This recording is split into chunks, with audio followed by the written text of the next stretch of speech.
Meron na naman tayong dinayo na isang tourist spot dito sa norte. At ang bansag nga nila dito ay Best Secret of the North. Pero hindi na siya sikreto ngayon. Dahil sa dami ng taong nagpupunta dito taon-taon. Nandito nga pala kami ngayon sa Sagada Mountain Province. At muli na naman namin binalikan ang ganda ng Sagada. Maaliwalas na hangin, tahimik na kapaligiran at masasarap na pagkain ang tumambad sa amin pagdating namin dito. Pero balik tayo. Paano nga ba kami sumakay papunta dito? Dito nga pala kami nag-book sa J&M Wanderlust. For only 2,399 each ay makakapag-book na kayo dito papunta sa paborito nyong tourist destination around Philippines sa J&M Wanderlust. Pero just be update sa kanilang FB page para sa biyahe nila ngayon. Bakit nga ba ako nagpa-book kay J&M Wanderlust? Bukod sa mabait at friendly na driver nila, ay safe and sure na makakarating kayo sa pupuntahin nyo dahil marami ng experience ang ating driver na si Kuya. At makakasigurado kayong legit at maaasahan ang J&M Wanderlust dahil pangalawang beses ko na tong nakapag-book sa kanila and never nila akong binigo. At aaksayin ba natin ang pinag-ipunan nating pera para lang sa isang scam na travel agency? Syempre hindi, di ba? Kaya dito na tayo sa legit at maaasahan J&M Wanderlust. Minsan nga raw ay halos hindi na mahulugang karayom ang mga nadayo dito sa Sagada. Ngunit may mga ibang lugar dito na hindi sobrang crowded. At ilan nga dito ang pinuntahan naming falls na Bobodok Waterfalls na napakalamig ng tubig at napakatahimik. At ilan pa dyan ang Blue Soil,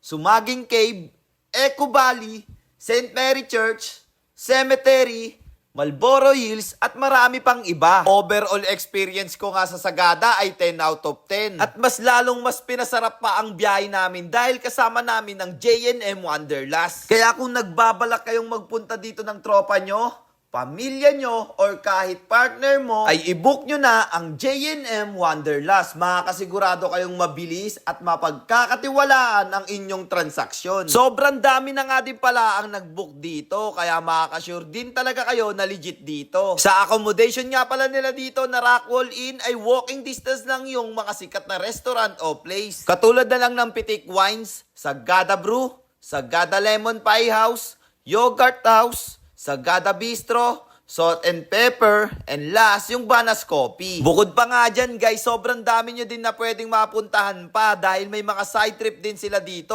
tulad ng Banawe Arc, Banawe View Deck, Sakura Farm, North End Blossom Farm, at last yung Strawberry Farm. Sobrang sulit talaga kapag dito kayo mismo nag-book sa J&M Wanderlust. Narito na nga din pala yung kanilang contact number at page kapag gusto nyo mag-book. At tapos, yan lang din dapat mismo yung ipipm ninyo para makaiwas scam kayo. At ayun na nga guys, hanggang dito na nga lang din po pala tayo at kita-kitsa lang ulit sa next vlog. Sa mga gusto nga po pala magpa-promote dyan, ay PM nyo lang po ang aking page. Basta wag sugal ha. Ayoko nyan. So paano guys? So again, this is Ajak TV. Thank you for sunshine. Thank you for rain. Thank you for joy.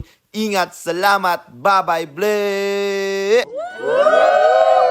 Takbo, ikot, ikot.